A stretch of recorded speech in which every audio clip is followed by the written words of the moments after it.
I'm Algenon Cash, and you're locked in. Thank you all for joining me for another conversation here today. As I always like to say, there's just so much happening in the world of politics and business. Oftentimes, I know it's hard for my audience to keep up. It's also hard to just keep up with real, factual content right nowadays and to really understand what's going on, what's real, what's not real, the context around some of these really big issues that we're dealing with, whether it be politically or even within business. And so what I try to do is I've got a lot of great friends and I reach out to my friends from time to time and we put together these conversations. And you're invited to join the conversation. You're invited to lock in with us with the hope that maybe you're going to learn something. As you learn something from these conversations, I want you to use and deploy these things inside of your day-to-day life so that you get better at politics, better at business, better at decision making when it comes to those two things. And recently, I've been hearing a lot of chatter about the financial markets. All of a sudden now we got a lot of stock market experts out there and they're rushing into GameStop and AMC. And I've been getting a lot of questions from my audience about whether or not this is sustainable and if it's something that's even real. And so we want to talk about that this afternoon. We're also going to talk about this economic recession. Even though it's not been made official, I believe we are in the middle of one right now. Our new president is trying to get a $1.9 trillion stimulus bill across. We're going to touch on that this afternoon. And then we're also going to touch on minimum wage, which is a big conversation that's happening in the nation's capital right now. And so what I wanted to do is I wanted to reach out to a friend of mine, Dr. Andrew Broad, was a former economist with the Bryan School of Business at UNCG, also the former director for the Center for Business and Economic Research. He's currently a senior research fellow at UNCG, and he's also a columnist. And I will also tell the folks, Dr. Broad, that you and I don't always agree politically. People might have seen us go back and forth a little bit on Facebook. But what I enjoy oftentimes is talking to people that I don't always agree with, because sometimes that's where you can really learn and get the most value through those types of conversations. So, Dr. Broad, thank you for joining us this afternoon. How are you today? I'm fine, thanks. Happy to be here. Awesome, awesome. Well, I think we'll just jump right into it. I know we're going to have some conversation about the economy, stimulus, minimum wage, but I know one hot topic that's out there right now is everybody is wanting a piece of GameStop. All of a sudden now we're hearing about AMC and money rushing into that particular stock. Just to put it in context for my audience, GameStop, excuse me, their stock was trading below $2 probably about a week ago. I think last time I saw it might be at like 350. Dr. Broad, is what we're seeing right now in the financial market, is this even real? Is it even sustainable? Well, a lot of it comes down to whether you think that expert opinion is right. My understanding is that a lot of this is being driven by people who uh, they had fewer opportunities for sports betting and started becoming day traders. And as you well know, day trading can be a huge adrenaline rush. It can also be a great way to lose a lot of money. But a lot of these folks started trading stocks, and we're talking individual stocks. And their view was they didn't like what a lot of the shorts were doing on Wall Street, hedge funds and other entities shorting GameStop. In other words, betting on the decline of its stock price value. And so their view is that they know better than the experts, and for various reasons, not necessarily all financial, as near as I can tell, some of them perhaps cultural, maybe political. They stepped in to try to boost the price of GameStop, which is a bricks and mortar store. It's talked about how it's trying to rejuvenate and redirect its business, but to date it hasn't. And many experts saw it as kind of a dog, a not highly valued stock. But the question is, who's right? Are these amateur Reddit investors right? Or are the experts? Were they right all along? It's interesting because you use the word bet, and in some of the reports that I've been reading, and even had a conversation with a friend of mine not too long ago, and she also used the word bet. And I think when you take these large institutional investors and they engage in what we call options trading, whether they're shorting a stock or they're selling puts or calls or whatever it is that they decide to do from an options perspective. My experience is that options trading is actually tied to real company fundamentals. There's Sure. something happening within the company or the intrinsic value of the company, that there's a dislocation from the market price, and they're obviously going to exploit that through options trading. What I see with these Reddit investors, that there's no connection to fundamentals at all. There's no way that a stock was worth $1.60 7 days ago and now it's worth $350 a share, and there's been literally no change in the business model. For my audience, am I seeing that? My perspective on that, is that correct? Or Well, that's what it looks like to me. I mean, you talked about making a bet. If you're going to bet on a horse, you'd like to bet on a horse that is really fast. You'd rather not bet on a horse that's slow just because, yeah, you think you should, or you like the color of its jockey's clothes. Ideally, we make bets, and if we try to make good bets, we're making bets that are based on the fundamentals. And again, the question is, are the experts wrong about GameStop's fundamentals? And because right now it doesn't look like they are. And if they're not, then this is a bubble. This is the old saying is that a bubble is a castle built in the air. And it can last for a while, as long as these Reddit investors are willing to hold this stock, as long as others are willing to buy it at these prices, it could last a while. But at some point, you have to imagine that the fundamentals will come back to direct the stock's price. At some point, gravity will reassert itself, and as soon as these investors start taking profits, or if they say they say, look, we actually just realized GameStop doesn't make any money, well, not much, then all bets are off, and then a lot of people are going to find themselves on the losing end of this bubble. It makes me think of a movie. It's actually one of my favorite movies because I love Leonardo DiCaprio, but the Wolf on Wall Street. And the entire movie was based on a pump and dump scam, which is illegal. I used to have my securities license when I first got into finance. And, pump and dumping is when basically you continue to pump a stock up. And then those investors that come in last are the ones that get harmed the most because they don't have anybody to sell the shares to. It's almost like musical chairs. And at some point, somebody's left without a chair. And the problem is when you have these retail investors that are not accredited investors, they're not affluent, they may end up losing all of their money. So if all you had was $1,000 and you put it in GameStop, you could potentially lose your entire investment, which would certainly harm a retail investor more. My question is this: we're in this age of social media. You and I've had some interchange online about how social media has played a role in politics. Do we also need to start taking a harder look at how social media and online is playing a role in our financial markets? I would think it's less important. I mean, the thing is, there's no referee in politics. If enough people think that the emperor's new clothes are beautiful, then it doesn't matter that the emperor has no clothes. If a majority of the voters say, I love those clothes, then in effect, the clothes are beautiful. But there is a reality in finance and economics and some other endeavors or the law, that isn't present in politics. There is a referee in financial markets called the market. And if what we have is a lot of people saying, I love those emperor's new clothes, but at some point the market is going to, it could start slowly. Someone's going to say, wait a minute, I can make a little money by pointing out the obvious, that emperor is not wearing clothes. And so, in some sense, I think we need it less when it comes to this, because this could end up with a lot of people losing money. And the question is, what kind of lessons will people take from that?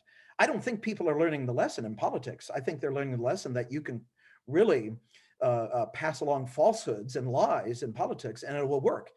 I don't think it's going to work so much, at least not in any sustained way, in financial markets. At some point, Yeah. the market reasserts itself.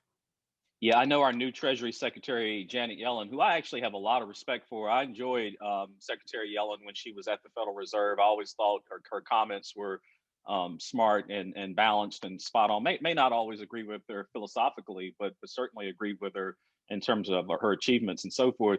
And I know she's starting to look into this, what she believes might be market manipulation. I think the SEC is starting to take a hard look at it.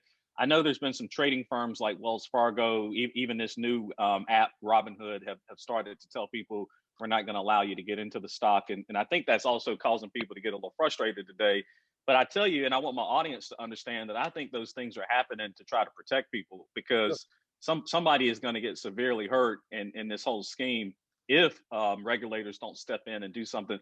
I want to switch gears a little bit because, you know, we're in the middle of a COVID environment. And part of it, Dr. Broad, is so many people are at home sitting in front of their screens. That's what's driving a lot Like of this us. right now. Yeah, you know, that's what's driving a lot of this. It feels to me, I haven't heard an official declaration yet, but it certainly feels to me that we are in the middle of a recession. What are your thoughts about where we are within the economy right now? Well, there actually was an official declaration, or I should say, an authoritative declaration.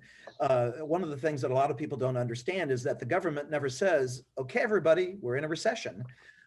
In fact, there is a nonprofit body called the National Bureau of Economic Research, and it has a business cycle dating committee. It's not a government committee, but its call of recessions is seen as authoritative. And it called the recession as having started last February. Last February was the peak of the previous expansion. And so starting in March, you know, we could all see what happened, but starting in March, things obviously were starting to plunge. And sure enough, the Business Cycle Dating Committee agrees with reality. And so we are formally, or at least as formally as these things get, in a recession. When we'll get out, we don't know. As a rule, the Business Cycle Dating Committee looks at things in an ex post manner. It looks at things after the fact. And so it generally doesn't call the beginning of a recession until after it's begun. And it will not call the end of this recession until after it's ended. But right now, I don't think anyone disagrees that we're still in it. We saw substantial gains in employment in the summer months, but we are still millions and millions of jobs lower now than where we were last February. So we are clearly still in an economic recession. You know, the federal government has responded with, at this point, trillions with an S, dollars and stimulus, trying to get the economy going back in the right direction. I know the President Biden is calling on Congress to do another $1.9 trillion stimulus bill. Surprisingly, former President Trump's economist actually agrees with President Biden and believes that that number should be there or maybe even higher. What are your thoughts about stimulus, and should that stimulus be more targeted this time around? Should we be looking harder at infrastructural projects? Should we be looking at those things where we're going to get some kind of a economic multiplier out of it? Well, the one thing I'd like to say is that I really do wish the media would stop calling this stimulus, because we're not trying to stimulate the economy so much as we're providing disaster relief. We don't really want the economy to get going. We sort of want people, at least some people, to stay home. So it's very different from say, the last big recession, where we were trying to get people back to work. We want to sustain people while they're out of work. So it's more like disaster relief. It's really not stimulus. Having said that, this is an absolute necessity, and the amount of money that I think is required to do the right thing is just, you know, it's shockingly big.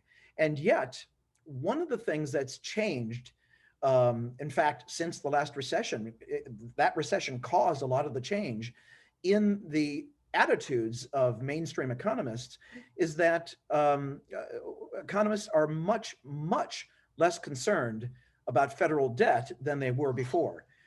They never should have been. You know, there were many of us who always understood that when you're a country, a sovereign country, and you borrow in a currency that you print, it's a very different thing than if you're, say, Greece, borrowing in someone else's currency, or even a household borrowing from a bank. This is a very different thing. We have had huge federal debt loads in the past, for example, after World War II. And sometimes people will say, well, how will we ever pay it back? And the answer is, we will never pay it back. That is the strange thing about federal debt. We never paid back the debt after World War II. What we did is we grew out of it. We deflated the debt. We printed more money. And you know, I don't think anyone would point to the decades after World War II as being some sort of economic wasteland. We did very well. So what do? I think unemployment benefits are a hugely important way to do it. The so-called stimulus checks I'm a little less fond of because I think they go to people who don't necessarily need the money. Unemployment benefits are incredibly beneficial. But I also think that we've done a very poor job of supporting small business owners. I think that it's important to support workers with unemployment benefits, absolutely. And stimulus checks, fine. They're going out. They're not targeted well, but they're going out. But if small businesses are out of business, if there's no one around to employ people when everyone's willing to come back out of their houses and go back to their jobs and start going back to restaurants like Zesto's, then if no one's there to employ them, this recession will go on for much longer than it should. So we've done a bad job of supporting small businesses. The PPP loan program is okay, but it targets payrolls. And as anyone who knows about business realizes, if you're trying to sustain a business, you target its fixed expenses, not its variable expenses. You got to keep it paying its rent and its light bill and so on to keep it in business. That's what you pay. And that's something that the federal government has not been doing because, I don't know, they just don't know as much as you and I do. Well, look, I don't know if I know as much as you do. I'm learning today. If you're just now joining us, you are locked in. I'm your host, Algenon, the other voice that you hear with me this afternoon. I'm having a conversation with Dr. Andrew Broad, who's a senior research fellow with UNCG, a columnist, and a former economist with the Bryan School of Business at UNCG as well. And we're talking about the financial markets, the economy, all types of things. And so if you have any questions for us, don't let us dominate the conversation. You can leave your question in the chat. I'll see it and I will certainly work it in. Or if you just want to make a statement, I'll try to make sure I read that at some point as well. You know, Dr. Broad, I can hear someone in my audience right now saying, okay, you're saying that we can just keep printing money and we can keep printing money, keep printing money. Help us understand at what point can we not keep printing money? What is that threshold where we just start to really devalue our own currency? Well, one problem is that we don't know exactly when that happens. But, here's the thing. The consensus in the economics profession is that the costs of doing too little are much greater than the costs of doing too much. So suppose we do too much and suppose we start an inflation. Well, we've had experience in fighting inflations. We know what to do when it comes to fighting inflations. One thing we don't know very well is what to do when there's deficient demand, such as after the Great Recession. One thing we haven't done well with is addressing the demand side of the equation.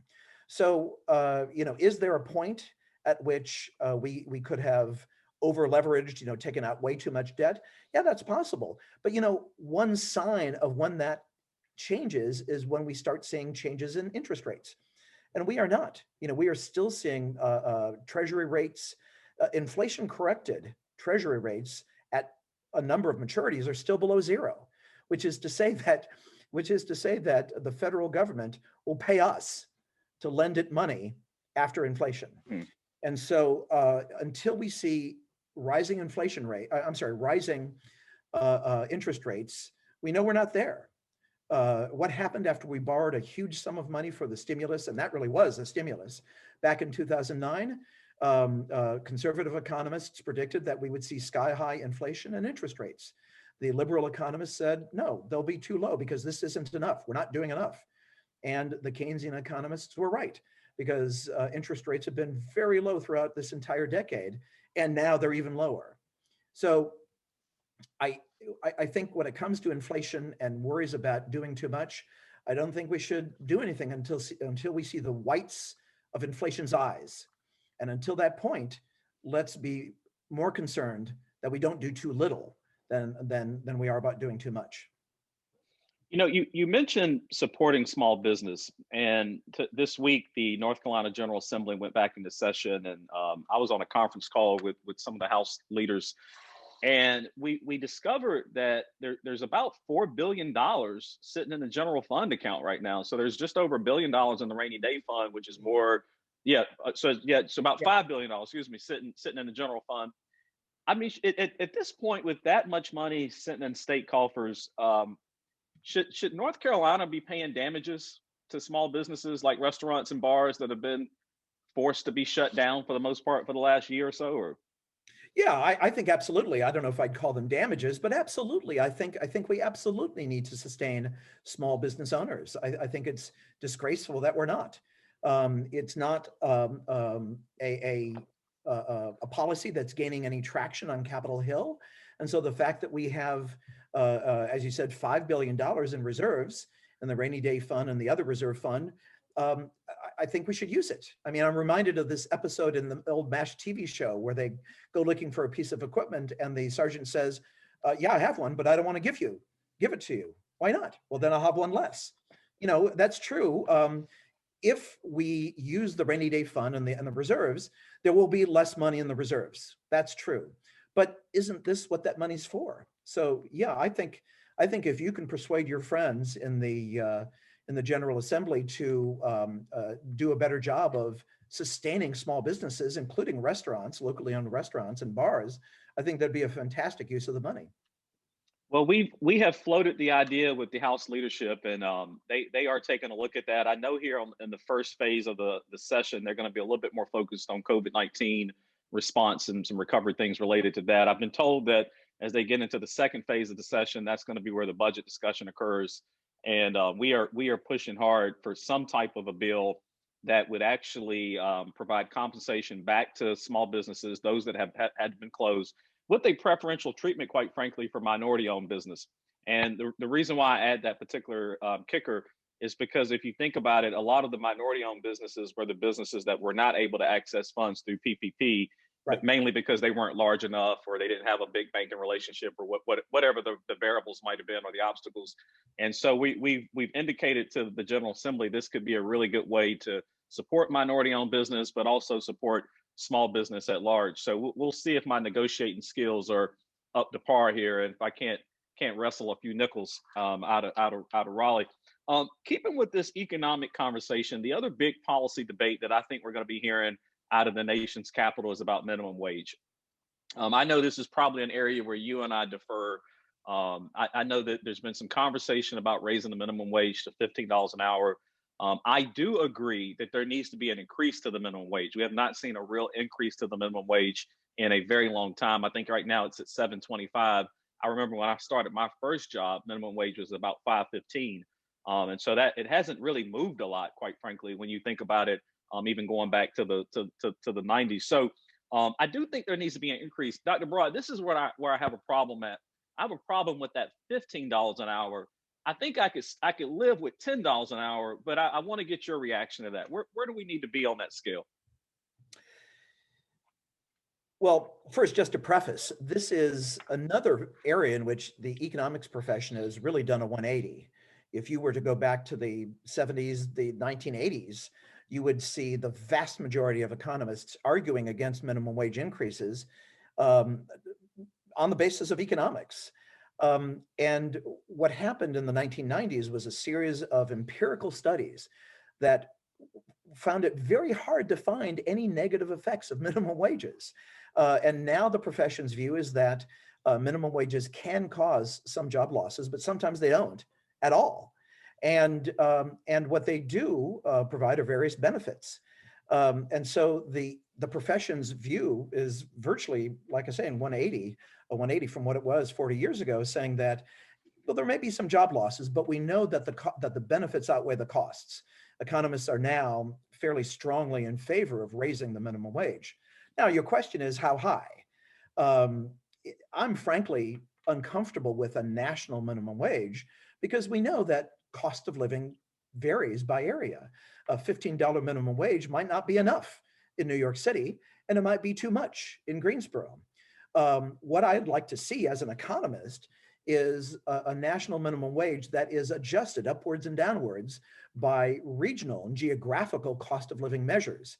The problem is that the federal government currently doesn't collect data on regional and geographical cost of living. There's no reason for it now. But the thing is, the federal government starts collecting data once it needs to.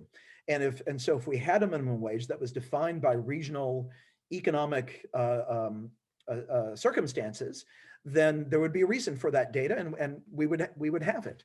So I'd like to see something that If it doesn't vary by county, then maybe it varies by MSA, which is the basically metropolitan area. The rural areas of North Carolina are pretty much all like each other. Caswell County is pretty much like Jones County, which is pretty much like Ashe County. But in an urban area, it's a very different sort of animal. So I don't know for sure. I'm not a labor economist. I don't know for sure what that magic number is. I do think that we can handle 15. There have been some economists. Interestingly, one of the economists who started the research back in the 90s that changed the way the economics profession looks at this is comfortable with 12.50 an hour, but not quite so comfortable with 15. So I think we need to go more than 10. Ideally, we'd have a national minimum wage that's adjusted by regional factors, but what I want doesn't always happen. I like your comments around the regional approach, because to me that's a little bit more targeted, and you're utilizing a scalpel, versus a shotgun, so to say. But it's doable. But it also begs the question that we have seen several states, take a California and Oregon, several other states around the country that have implemented a higher minimum wage. You've had some cities and municipalities that have done that for their small areas.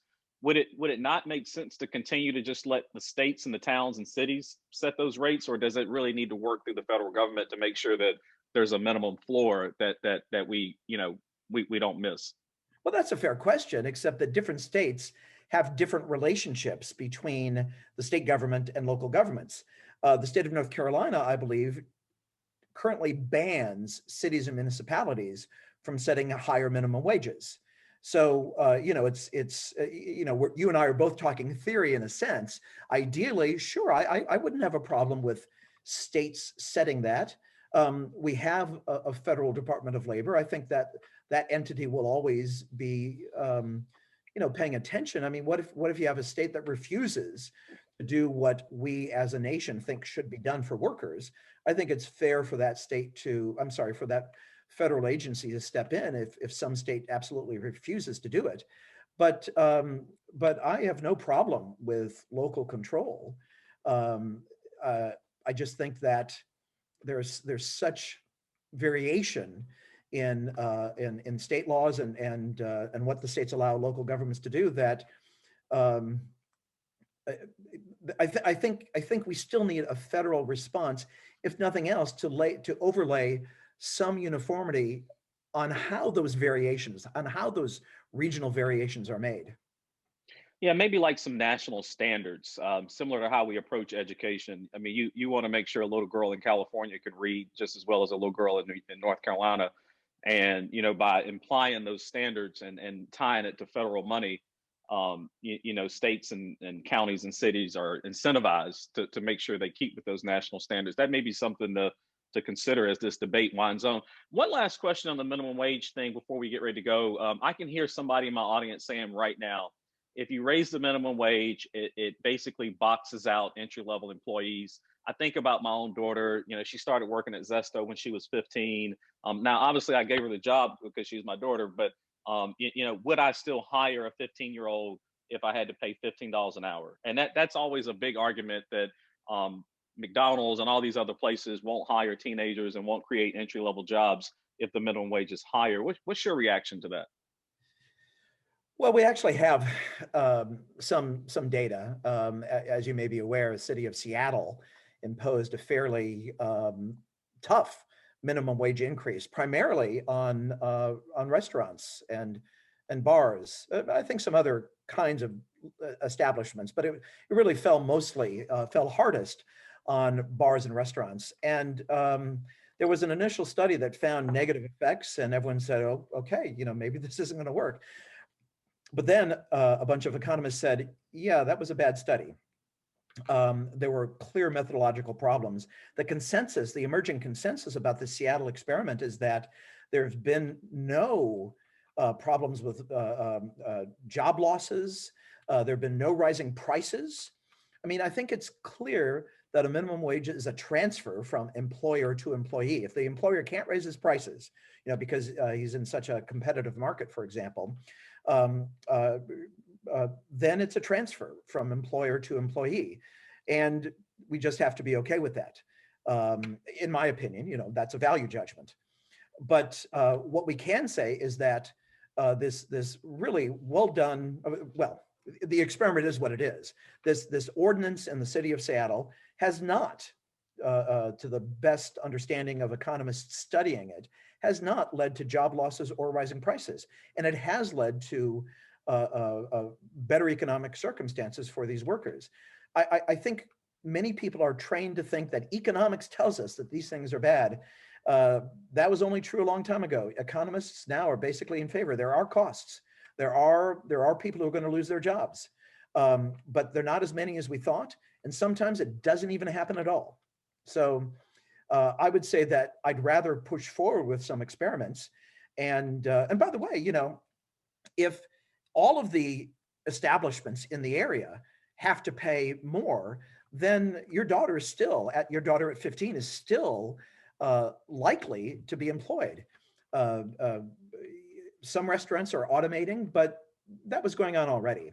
There's no evidence in Seattle that the push for automation is accelerating in any case. So this is something where the effects appear, to the best of our judgment and knowledge, to be much less negative than we thought, and the positives are really pretty strong. Dr. Broad, I appreciate your commentary and your insight. I do agree with your last point that I think economists' perspectives and views, everybody's perspective and views should evolve over time. You should never get just stuck in place. And I think that's even happening with newly minted Secretary Yellen. When she was Federal Reserve Chair, she was really against the idea of a minimum wage increase, but it seems like now she's actually gotten on board with the idea and the policy. So it'll be something to continue to watch, especially within this 100 days for President Biden in terms of what he might be able to get done in Congress. Dr. Broad, I'd love to keep the invitation out there to get you back on at some point for another conversation. I think this was extremely helpful. Happy to do it. It was fun. Awesome. And to my audience, thank y'all for locking in this afternoon. Just a couple things before you get ready to go. I always like to ask you, please support the content that we're producing here. Obviously, it takes a lot of time to do the reading and research and figure out what we're doing and give you factual information that's going to give you good insight on business and politics. And there's a few ways for you to support us. One, you can go subscribe to the channel on YouTube. We always got new content coming out there. Make sure you are following the page Locked In with Algenon Cash here on Facebook. Keep up with what we're doing here. We do have an official subscription community now. And if you want to message me, I'm happy to tell you all about how you can become an official member. There's all kind of benefits and perks that you get when you go to that level with it, including text alerts about whenever we're having conversations like these. So you make sure you don't miss them. And then there's some things that you can do that don't cost anything. One thing you can do right now for me is that there's a little button down there called like. If you click that button, that will help me get this content out to more people. You can share it with a friend who might have missed this conversation this afternoon.